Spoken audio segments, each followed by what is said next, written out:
Welcome to my 9th class on Act-2 from Justice by John Galsworthy. দেখো আজকে আলোচনা করব বিখ্যাত ড্রামাটিস্ট জন গলসওয়ার্থীর লেখা বিখ্যাত প্রবলেম প্লে জাস্টিস। অ্যাকচুয়ালি এই জাস্টিসের উপরে এর আগে যথারীতি আমি 8টা ক্লাস কমপ্লিট করেছি এবং সেখানে অ্যাক্ট 1 পুরোপুরিভাবে কমপ্লিট করা হয়েছে। সেখানে আলোচনা করা হয়েছে জাস্টিসকে কেনই বা প্রবলেম প্লে বলা হয়ে থাকে। তুমি যদি আগের ক্লাসগুলো দেখে না থাকো তাহলে তার লিংক ডেসক্রিপশন বক্সে দেওয়া আছে, তুমি অবশ্যই দেখে নাও, কেন কি আজকের ক্লাসটা বুঝতে তোমার অনেকটাই সুবিধা হবে। দেখো আমরা যে অ্যাক্ট 1 কমপ্লিট করেছি সেখান থেকে আমরা কি জানতে পেরেছি? সেখান থেকে আমরা জানতে পেরেছি number 1 Falder is the hero of this play. আমরা দেখেছি যে ফোল্ডার হচ্ছে এই ড্রামার হিরো। Number 2 Falder works as a junior clerk in a solicitor office. এটা আমরা দেখেছি যে ফোল্ডার সে একটা সলিসিটর অফিসে জুনিয়র ক্লার্ক হিসেবে কাজ করে। Number 3 folder had fallen in love with a married women. এটা আমরা জানতে পেরেছি যে ফোল্ডার সে একটা ম্যারিড ওমেনের প্রেমে পড়েছে যার নাম হচ্ছে Ruth Honeywell. Number 4 they made a plan to go to South America. তারা প্ল্যান করেছে যে তারা সাউথ আমেরিকাতে চলে যাবে। Number 5 he had done forgery by changing the figure in a cheque. এটা আমরা দেখেছি যে লাস্ট অ্যাক্টে ফোল্ডার একটা ক্রাইম করে ফেলেছে। তার ক্রাইমটা কি? তার ক্রাইমটা হচ্ছে চেকের একটা ফিগার পরিবর্তন করে ফেলেছে। নাম্বার 6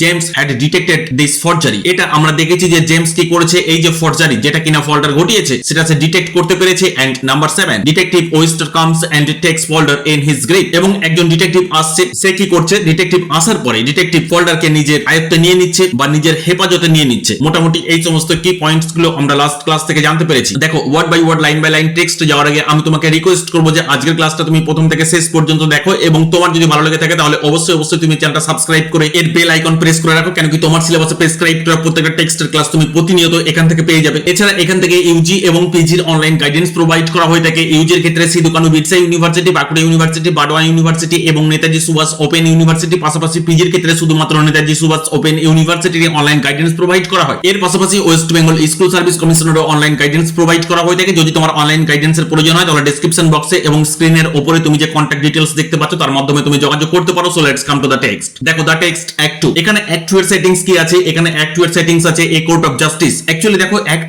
1 এর সেটিংস কি ছিল এটা নিশ্চয়ই তোমার মনে আছে, অবশ্যই তুমি কমেন্ট বক্সে কমেন্ট করে জানাবে। এখানে আমরা অ্যাক্ট 2 এর ক্ষেত্রে দেখতে পাচ্ছি এখানে যে সেটিংস এর কথা বলা হচ্ছে সেটা হচ্ছে একটা কোর্ট রুম। তাহলে কি বলছে? A court of justice on a foggy October afternoon. এখানে আমরা টাইমের কথা জানতে পাচ্ছি। টাইমটা কি? টাইমটা হচ্ছে অক্টোবর মাস বিকেল বেলার একটা সময়। পরিবেশটা কি রকম? পরিবেশটা বেশ foggy। সেখানে কারা কারা আছে? ক্রাউডেড উইথ, অর্থাৎ এই যে কোর্ট রুমের কথা বলা হচ্ছে সেখানে কারা কারা আছে? সেখানে ব্যারিস্টার্সরা আছে, সলিসিটরসরা আছে, রিপোর্টার্সরা আছে, আসার্স এন্ড জুরিম্যান। এখানে জুরিম্যান বলতে কাদের বলা হচ্ছে? জুরিম্যান বলতে a body of person to declare truth in a court of justice. সাধারণত বডি অফ পারসন তারা কি করে থাকে? তারা ডিক্লেয়ার করে থাকে। কি ডিক্লেয়ার করে থাকে? ডিক্লেয়ার করে থাকে যে কোর্ট যে অর্ডারটা পাস করে সেটাকে তারা ডিক্লেয়ার করে থাকে। অর্থাৎ যখন কোনো ক্রিমিনালকে সাজা দেওয়া হয়, জাস্টিস কি অর্ডার দিলেন সেই অর্ডারটাকে তারা ডিক্লেয়ার করে থাকে। বোঝা গেল? চলো নেক্সট। এখানে আমরা কি দেখতে পাচ্ছি? এখানে দেখতে পাচ্ছি sitting in a large solid dock is Falder. এখানে আমরা দেখতে পাচ্ছি ফোল্ডার বসে আছে। ফোল্ডার কোথায় বসে আছে? Large solid dock. এখানে সলিড বলতে স্ট্রংলি বিল্ট, অর্থাৎ এই যে ডক এটা কাঠের তৈরি হয়ে থাকে। তাহলে এখানে দেখা যাচ্ছে এই সলিড ডকের মধ্যে ফোল্ডার বসে আছে এবং সলিড ডকটা কিরকম? বেশ একটু বড় সড়ো with a warder on either side of him. এখানে either side means both side of him বলতে ফোল্ডার, অর্থাৎ ফোল্ডারের চারিদিকে কারা আছে? ওয়ার্ডাররা আছে, অর্থাৎ গার্ডরা আছে যারা কিনা এই ফোল্ডারকে গার্ড দিয়ে থাকে। অর্থাৎ যখন কোনো উইটনেসকে ডাকা হয়ে থাকে অথবা কোনো ক্রিমিনালকে হাজির করতে বলা হয়ে থাকে তাকে গার্ড দেওয়ার দায়িত্ব হচ্ছে এই ওয়ার্ডারদের। Placed there for his safe custody. এখানে ফোল্ডারকে পুরোপুরিভাবে সেফ কাস্টাডিতে রাখার জন্য এই ওয়ার্ডাররা তার উভয় পাশে দাঁড়িয়ে আছে, বাট সিমিংলি ইনডিফারেন্ট। কিন্তু আমরা এখানে দেখতে পাচ্ছি ওয়ার্ডাররা কিরকম? পুরোপুরিভাবে indifferent and unconscious of his presence. এবং তারা কোনোভাবেই কনসিয়াস নয় কার প্রতি? ফোল্ডারের প্রতি। অর্থাৎ ফোল্ডার কি করছে সেখানে বসে সেটা তারা পুরোপুরিভাবে খেয়াল করছে না। এখান থেকে আমরা এটা বুঝতে পারছি যে জন গলসওয়ার্থী সাধারণত এখানে কোর্টের যে প্রসিডিং বা কোর্টের যে প্রসিডিওর সেটাকে মক করতে চাইছে। অ্যাকচুয়ালি ওয়ার্ডার তাদের যে কি ডিউটি সেটা তারা পালন করছে না। তাদের ডিউটি কি? তাদের ডিউটি হচ্ছে যখন কোনো ক্রিমিনালকে ডাকা হবে তাকে উপযুক্ত গার্ড দেওয়া বা চোখে চোখে রাখা। কিন্তু এখানে আমরা দেখতে পাচ্ছি এই ওয়ার্ডাররা কি করছে? পুরোপুরিভাবে ইনডিফারেন্ট এন্ড আনকনসিয়াস। কার প্রতি? ফোল্ডারের প্রতি। চলো next. Falder is sitting exactly opposite to the জাজ। আমরা এখানে দেখতে পাচ্ছি যে ফোল্ডার জাজেদের অপোজিটে বসে আছে। তার মানে এখানে এক্স্যাক্টলি অপোজিট মিন্স হচ্ছে পুরোপুরিভাবে ফেস টু ফেস, অর্থাৎ ফোল্ডার এবং জাজ এই দুজন মুখোমুখি বসে আছে। Who raised above the clamour of the court, যারা কিনা একটা উঁচু ডায়াসের উপরে বসে আছে যেমন আমরা ছবিতে দেখে থাকি। Also seems unconscious of and indifferent to everything. এখানে আবার জাজকে আমরা দেখতে পাচ্ছি কি দেখতে পাচ্ছি? সে পুরোপুরিভাবে আনকনসিয়াস এবং ইনডিফারেন্ট টু এভরিথিং। এই যে কোর্টের মধ্যে চেঁচামেচি চলছে, ক্লেমার মিন্স নয়েজ চলছে, এই ব্যাপারে পুরোপুরিভাবে ইনডিফারেন্ট এবং আনকনসিয়াস। পাশাপাশি এই জাজ আবার এই ফোল্ডারের প্রতি আনকনসিয়াস। আবার এটাও বলা যেতে পারে এই যে ওয়ার্ডার যারা কিনা গার্ড দিয়ে রেখেছে ফোল্ডারের উভয় সাইড থেকে ফোল্ডারকে, তাদের প্রতিও পুরোপুরিভাবে আনকনসিয়াস। অর্থাৎ কোর্টে যে সমস্ত ব্যক্তিরা আছে যাদের প্রতি কোনো না কোনো ডিউটি দেওয়া আছে তারা যে ডিউটির প্রতি পুরোপুরি উদাসীন, জাজের কোনো খেয়াল নেই, জাজ নিজেই তার ডিউটির প্রতি উদাসীন। চলো নেক্সট। এখানে আমাদের ইন্ট্রোডিউস করিয়ে দেওয়া হচ্ছে হ্যারল্ড ক্লেভারের সাথে। এটাকে Harold clever the counsel for the crown, অর্থাৎ ইনি হচ্ছেন একজন গভর্নমেন্ট অ্যাডভোকেট। এইজ এ ড্রাইড, তার চেহারা কিরকম? তার চেহারা হচ্ছে থিন। এখানে ড্রাইড কথার অর্থ হচ্ছে থিন বা পাতলা। ইয়েলোইশ ম্যান, অর্থাৎ বলা যেতে পারে একটু হলদেটে বর্ণে। তার গায়ের রঙের কথা বলা হচ্ছে of more than middle age, তার বয়স কত? মোটামুটি ভাবে সে মিডল এজ কে ক্রস করে গেছে। In a wig worn almost to the colour of his face, এবং সে যে উইগটা পরে আছে কিরকম? সে উইগটা পরে আছে মোটামুটি ভাবে তার মুখের যে কালার, তার ফেসের যে colour,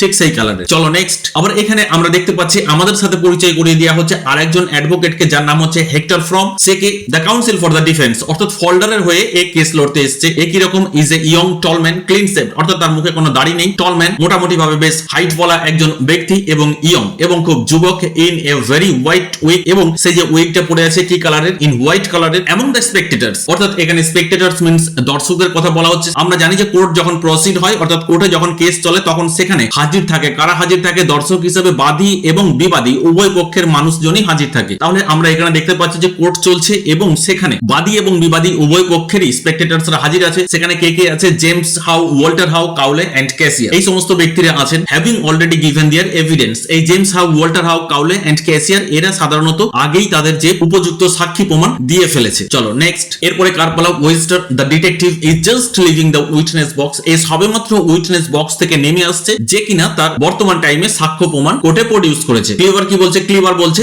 that is the case for the crown me Lord. এখানে লর্ড কথার অর্থ হচ্ছে লর্ড, LORD। সাধারণত যখন কোর্ট প্রসিড হয় তখন আমরা অ্যাডভোকেটদের বলতে শুনেছি এটা মি লর্ড, দ্যাট মিন্স হুজুর এই ছিল আমার সাক্ষ্য প্রমাণ। এটাই এখানে ক্লিভার বলতে চাইছে, that is the case for the crown, অর্থাৎ আমার পক্ষ থেকে এই ছিল আমার সাক্ষ্য প্রমাণ। এটা বলার পরে দেখতে পাচ্ছি ক্লিভার কি করছে? গ্যাদারিং হিজ রবস টুগেদার, সে যে ড্রেস পরে আছে, অ্যাডভোকেটদের ড্রেস আমরা জানি একদম পুরোপুরি ভাবে গোটা শরীর যা ঢাকা থাকে, সাধারণত কালো রঙের যে ব্ল্যাক কোট হয়ে থাকে সেটা অনেকটা ঢিলা ঢালা হয়ে থাকে। তাহলে যখন এই ক্লিভার বসতে যাচ্ছে নিজের সিটে, গ্যাদারিং হিজ রবস, এখানে রবস মিন্স ড্রেস, অর্থাৎ অ্যাডভোকেটদের যে ব্ল্যাক কালারের যে ড্রেস বা কোট হয়ে থাকে সেটা টুগেদার একটুখানি গুছিয়ে নিয়ে সে বসে পড়লো। হি সিটস ডাউন, সে বসে পড়লো তার নিজের চেয়ারে। ক্লিয়ার হলো? চলো নেক্সট। এখানে এরপরে আমরা দেখতে পাচ্ছি ফোল্ডারের যিনি অ্যাডভোকেট আছেন তিনি কি করছেন? Rising and bowing to the জাজ, অর্থাৎ জাজের সামনে মাথা নিচু করে অনুমতি চাইছে। এখানে রেসপেক্ট জানানো হচ্ছে। রাইজিং, সে এরপর উঠলো এবং কি বলছে? If it please your lordship and gentleman of the jury, অর্থাৎ মাননীয় হুজুর আপনারা যদি অনুমতি দেন তাহলে আমি আমার কেস শুরু করতে পারি, আমি আমার এভিডেন্স প্রোভাইড করতে পারি কোর্টকে। তখন কি বলছে? I am not going to dispute, এখানে ডিসপিউট মিন্স হচ্ছে রিফিউজ করা, যে আমি কখনোই রিফিউজ করছি না, আমি ডিনাই করছি না কি?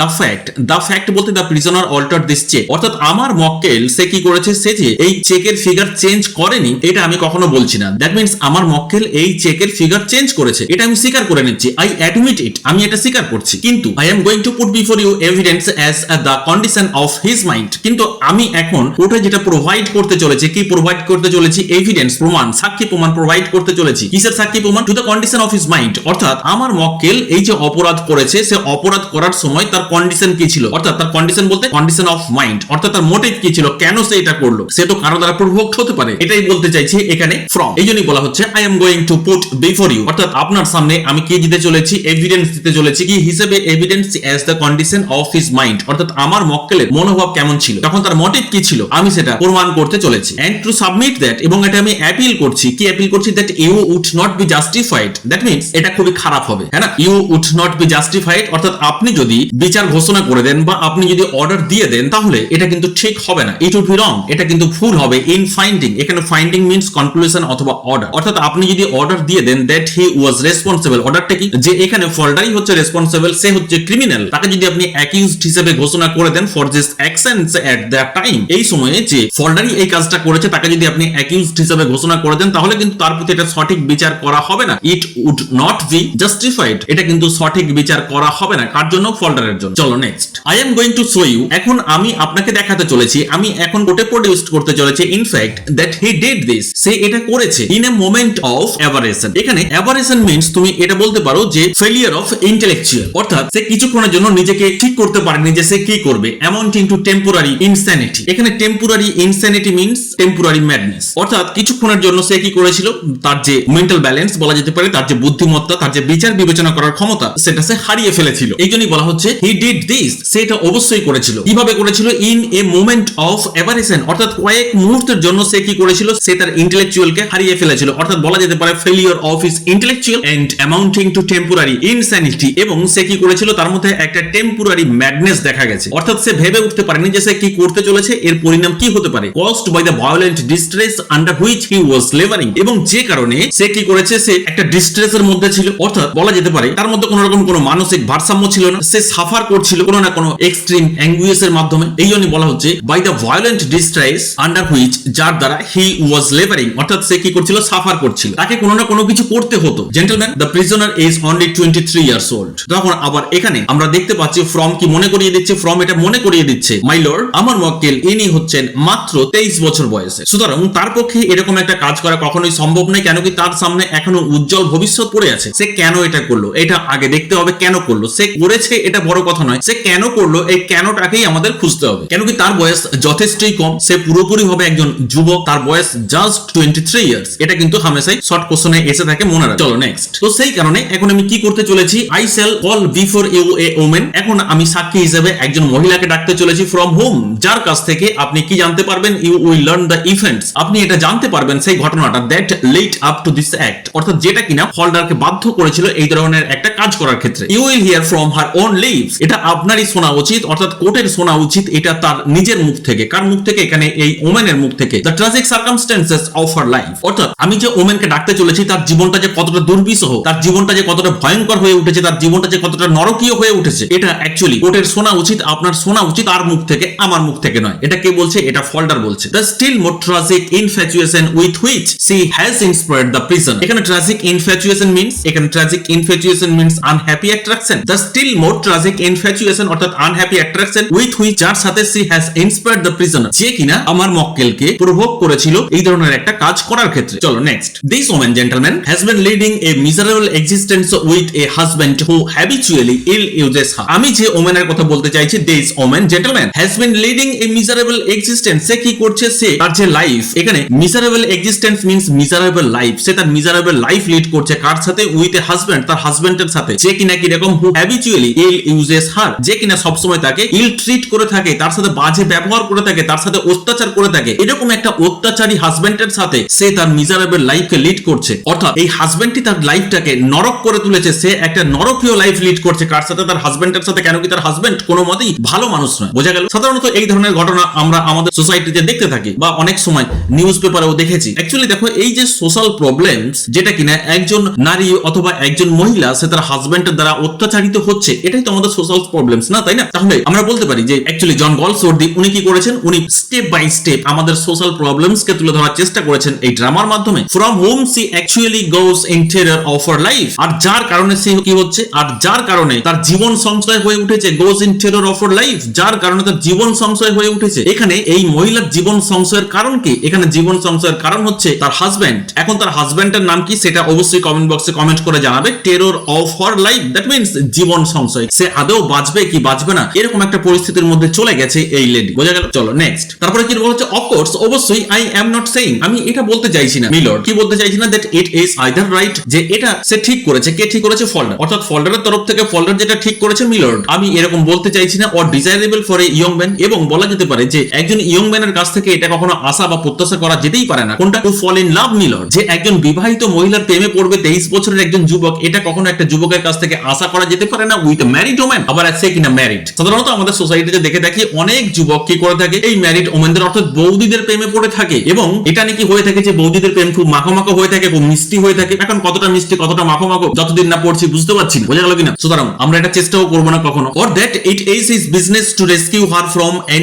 অগার লাইক হাজব্যান্ড। এখানে অগার লাইক বলতে এখানে অগার মিন্স ক্রুয়েল, মার্ডারার্স, নিষ্ঠুর, ভয়ঙ্কর, মনস্টার। অগার মিন্স, তাহলে এখানে কি বলা হচ্ছে? যে এটা তার বিজনেস নয়। ইট ইজ হিজ বিজনেস, প্রথমে নট দিয়ে শুরু হয়েছে সেন্টেন্স, বলছে এটা তার বিজনেস নয়। It is not his business, এটা তার বিজনেস নয়। কোনটা? টু রেস্কিউ হার, অর্থাৎ এই মহিলাকে যে সে উদ্ধার করবে তার মিসফরচুন থেকে, তার মিজারেবল লাইফ থেকে, এটা কিন্তু এই 23 বছরের যুবকের কোনো কাজ নয়, তার একটা ডিউটি নয়। It is his business to rescue her from an ogre like, কার হাত থেকে রক্ষা করবে? এই মনস্টারের হাত থেকে, এই মার্ডারাস হাজব্যান্ডের হাত থেকে, এই ক্রুয়েল হাজব্যান্ডের হাত থেকে। যে এই লেডিকে রক্ষা করতে হবে এটা কিন্তু তার ডিউটি নয়, এটা তার দায়িত্বহীন। I am not saying anything of the sort, আমি কিন্তু মিলর্ড এই ধরনের কোনো কথাই বলছি না। এনিথিং অফ দ্য সর্ট, অর্থাৎ এতক্ষণ পর্যন্ত এই যে কথা কথাগুলো বললাম মিলর্ড, এইরকম কিন্তু কোনো কথাই আমি বলতে চাইছি না যে আমার মক্কেল যেটা করেছে ঠিক করেছে। আমি স্বীকার করছি মিলর্ড আমার মক্কেলটা ভুল করেছে, তথাপি আপনাকে দেখা উচিত যে আমার মক্কেল কোন পরিস্থিতিতে এটা করেছে, তার এই যে ক্রাইম সে করেছে তার মোটিভ কি ছিল, তার পরিস্থিতি কি ছিল, তার সার্কামস্টেন্সেস কি ছিল, কে তাকে প্রভোগ করেছে, কিসের দ্বারা সে প্রভোক্ট হয়েছে। সে তো করেছে এটা নিশ্চিত, কিন্তু কেন করেছে এই কেনটা আমাদের খুঁজতে হবে। ক্লিয়ার? চলো next. But milord we all know the power of the passion of love, কিন্তু আমরা মোটামুটি সবাই জানি যে কোনো মানুষ যখন প্রেমে পড়ে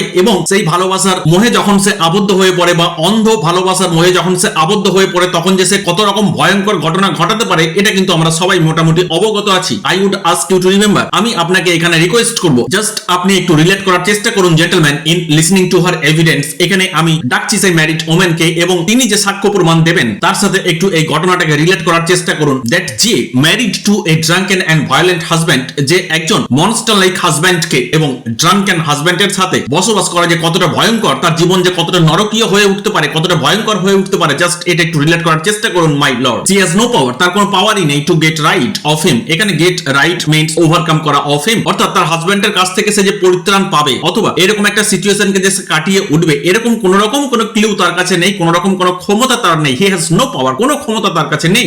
ফর কারণটা কি? অ্যাজ ইউ নো, আপনি জানেন মিলর্ড, কি জানেন? Another offence. এখানে অ্যানাদার অফেন্স বলতে কি বলা হচ্ছে? অ্যানাদার অফেন্স মিন্স এখানে সেক্সুয়াল অফেন্সের কথা বলা হচ্ছে বিসাইড ভায়োলেন্স, অর্থাৎ এই যে ভায়োলেন্স দ্যাট মিন্স এই যে ড্রাঙ্কেন এন্ড ভায়োলেন্ট হাজব্যান্ডস যে তার প্রতি প্রতিনিয়ত ফিজিক্যালি অত্যাচার করে থাকে, শারীরিক নির্যাতন করে থাকে, তার পাশাপাশি আরো একটা অপরাধের প্রয়োজন হয়ে পড়ে। সেটা কি? সেটা হচ্ছে illegal affair, that means sex relation with other women. কিন্তু সেটা তো নেই two enable A women to obtain A divorce. That means যদি এই মহিলাকে অথবা যে কোনো মহিলাকে যদি ডিভোর্স নিতে হয় তার হাজবেন্ডের কাছ থেকে, তাহলে শুধুমাত্র ফিজিক্যাল অফেন্স হলেই চলবে না, তার প্রতি সাধারণত শারীরিক নির্যাতন হলেই চলবে না, পাশাপাশি আরো একটা অ্যালিগেশন থাকতে হবে। সেটা কি? Sexual relation. কার সাথে? উইথ অ্যানাদার ওমেন, অন্য কোনো মহিলার সাথে। অর্থাৎ এই দুটো অফেন্স যদি পাশাপাশি প্রমাণিত হয় তবেই একজন বিবাহিত মহিলা তার হাজবেন্ডের কাছ থেকে সে ডিভোর্স পেতে পারে, আদারওয়াইজ নয়। এখানে একটা কথা বলে রাখি, তোমার যে রেফারেন্স বই আছে সেখান থেকে তুমি অবশ্যই দেখে রাখবে যে 1910 অর্থাৎ 1910 সালে কি হয়েছিল? 1910 সাল পর্যন্ত ইংল্যান্ডে একটা ল চালু ছিল,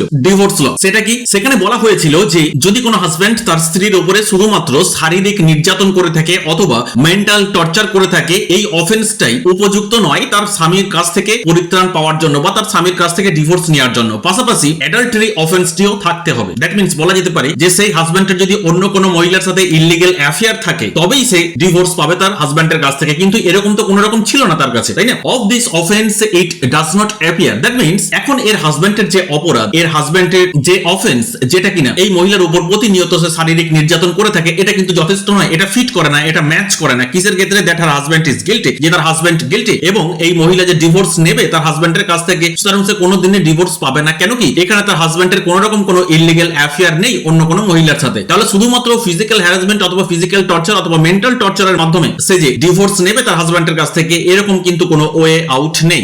চলো নেক্সট। তখন জাজ কি বলছে? Is this relevant mister from? এই কেসের সাথে এটা কি সম্পর্ক? তখন ফ্রম বলছে মাই লর্ড আই সাবমিট, আমি প্রমাণ করে দেবো এক্সট্রিমলি, একদম পুরোপুরি ভাবে। I shall be able to show you lordship that directly, আমি একদম নিখুঁত ভাবে প্রমাণ করে দেবো। আই উইল প্রুভ দিস, আমি এটা প্রমাণ করে দেবো একদম টু দা পয়েন্ট। তখন জাজ বলছে ওকে ভেরি ওয়েল, প্রমাণ করো দেখি। তখন ফ্রম কি বলছে? ইন দিস সার্কামস্টেন্সেস, ঠিক এরকম একটা পরিস্থিতিতে, what alternatives were left to her, তার কাছে আর কি অল্টারনেটিভ থাকতে পারে? দ্যাট মিন্স তার কাছে আর কি রকম রাস্তা থাকতে পারে, পসিবল ওয়েজ অফ স্কেপিং, অর্থাৎ অগার লাইক হাজবেন্ডের হাত থেকে এই মহিলা যে নিজেকে রিলিজ করবে বা নিজেকে রক্ষা করবে, কি আর উপায় থাকতে পারে? কোনো উপায়ই নেই। C could either go on living with this drunken, তাকে বেছে নিতে হবে এটা যে সে এই মদ মাতাল হাজবেন্ডের সাথে ঘর করবে কিনা অথবা তার সাথে তার লাইফ লিড করবে কিনা, যেখানে কিনা ইন্টেরিয়র অফ আর লাইফ, যেখানে তার জীবন সংশয় আছে, যেখানে তাকে প্রতিনিয়ত ফিজিক্যাল টর্চার করা হয়, তাকে বেছে নিতে হবে। হয় তার জীবন সংশয় থাকা সত্ত্বেও এই হাজবেন্ডের সাথে তার লাইফ লিড করতে হবে, অথবা or C could apply to the court for a separation order, অথবা তাকে কি করতে হবে? কোর্টে অ্যাপ্লাই করতে হবে কিসের জন্য? সেপারেশনের জন্য, দ্যাট মিন্স ডিভোর্সের জন্য। কিন্তু সেটা তো কখনোই হবে না। কেন কি? এখানে তো অন্য কোনো অ্যালিগেশন সে আনতেই পারবে না তার হাজবেন্ডের বিরুদ্ধে। ক্লিয়ার? চলো নেক্সট। আরো কি বলছে? Well gentleman, my experience of such cases, আমার এরকম এক্সপেরিয়েন্স আছে এরকম কেসের ক্ষেত্রে। কেন কি? এই ধরনের কেস নিয়ে আমি আগেও ডিল করেছি, অ্যাসিওরস মি, যেখান থেকে আমি নিশ্চিত হতে পারি that this would have given her very insufficient protection from the violence of such man, যে কোন রকম সে প্রোটেকশন পাবে না কোর্টের কাছ থেকে। ইনসাফিসিয়েন্ট প্রোটেকশন, কোন রকম সে প্রোটেকশন পাবে না, নিজেকে রক্ষা করতে পারবে না কোথা থেকে? From the violence of such a man, এরকম একটা মনস্টার লাইক হাজবেন্ডের কাছ থেকে সে কোনোভাবেই সে নিজেকে পরিত্রাণ করতে পারবে না। কেন কি? সে কোনো অ্যালিগেশনই আনতে পারবে না শুধুমাত্র ফিজিক্যাল টর্চার ছাড়া অথবা মেন্টাল টর্চার ছাড়া। তাহলে সে কি করে প্রোটেক্ট করবে নিজেকে? এন্ড ইভেন ইফ ইফেকচুয়াল, আর যদি এটা ইফেকচুয়াল হয় would very likely have reduced her either to the workhouse or the street। তাকে তাহলে কি করতে হবে? তাকে হয় রাস্তায় ভিক্ষা করতে হবে, আর না হলে প্রস্টিটিউশনকে তাকে পেশা হিসেবে বেছে নিতে হবে। এই জন্যই বলা হচ্ছে have reduced her either to the workhouse, অর্থাৎ তাকে ভিক্ষা করতে হবে রাস্তায় রাস্তায়। এখানে workhouse or the streets, এখানে the streets মতলব বলা যেতে পারে যে রাস্তায় রাস্তায় ভিক্ষা করা, অথবা workhouse means এখানে লাইফ অফ এ প্রস্টিটিউট, তাকে এই বেশ্যাবৃত্তি বেছে নিতে হবে, যেটাকে আমরা সাধারণত খুব নিচু নজরে দেখে থাকি। But for its not easy milord, এটা কিন্তু খুব একটা সহজ নয়। এখানে অ্যাকচুয়ালি যে লিটারারি ডিভাইসের কথা বলা হয়েছে সেটা হচ্ছে ইউফেমিজম। ইউফেমিজম কি? ইউফেমিজম হচ্ছে easy way to tell hard things. এখানে যে বলে দেওয়া হয়েছে ওয়ার্ক হাউস, তাকে কি করতে হবে? তাকে তার পেশা হিসেবে দেহ ব্যবসায় নেমে পড়তে হবে, যেখান থেকে সে আর্ন করে নিজের লাইফ লিড করতে পারবে। আর না হলে তাকে এটা করতে হবে, এই হাজবেন্ডের সাথেই তাকে থাকতে হবে। আর এটা কিন্তু খুব একটা সহজসাধ্য নয় ইউফেমিজম, যেটা আমরা জেনে থাকি। এখানে দেখো গোল্ডস্মিথ কি করলেন? খুব হালকা ভাবে একটা ভয়ঙ্কর কথা বলে ফেললেন, it's not easy as she is now finding or an unskilled। এখন প্রশ্ন হচ্ছে সে ইজ নাও ফাইন্ডিং, তাকে খুঁজতে হবে, কি খুঁজতে হবে? একটা কাজ খুঁজতে হবে যে কিভাবে সে নিজের লাইফ লিড করবে। আর যেহেতু ফর অ্যান আনস্কিল্ড ওম্যান, যেহেতু তার কোন রকম কোনো দক্ষতা নেই, unskilled woman without means of livelihood to support herself, তাহলে সে কিভাবে নিজের লাইফ লিড করবে? নিজেকে সাপোর্ট করার জন্য কিভাবে সে আর্ন করবে? এন্ড আর চিলড্রেন, নিজেকেই কি করে সোসাইটিতে বাঁচিয়ে রাখবে? নিজের ছেলে মেয়েদের কি করে বাঁচিয়ে রাখবে? তাদের মুখে দুবেলা দুমুঠো খাবার তুলে দেবে কি করে? কেন কি সে তো কোন রকম ভাবে দক্ষ নয়, unskilled woman without means of livelihood, without restoring either to the poor law. তাহলে তাকে কি করতে হবে? Without resorting either to the poor law or to speak white plainly. এখানে এই যে পোর লর কথা বলা হচ্ছে, এখানে পোর ল বলতে সেই ডিভোর্স লয়ের কথা বলা হচ্ছে, তাকে আশ্রয় নিতে হবে সেই ডিভোর্স লয়ে, or to speak white plainly, অথবা যদি সহজ সরল ভাবে বলা হয় তাহলে to sell of her body. তাহলে তাকে কি করতে হবে? তার নিজের দেহ ব্যবসায় নেমে পড়তে হবে। দ্যাট মিন্স বলা যেতে পারে working as a prostitute. I think আজকের ক্লাস সম্পর্কে তোমার কোথাও কোনো রকম ডাউট নেই। যদি কোথাও কোনো রকম ডাউট থেকে থাকে তাহলে অবশ্যই তুমি কমেন্ট বক্সে কমেন্ট করে জানিও, এবং আমি আবার নেক্সট ক্লাসে তোমার ডাউট ক্লিয়ার করার চেষ্টা করব। Thank you.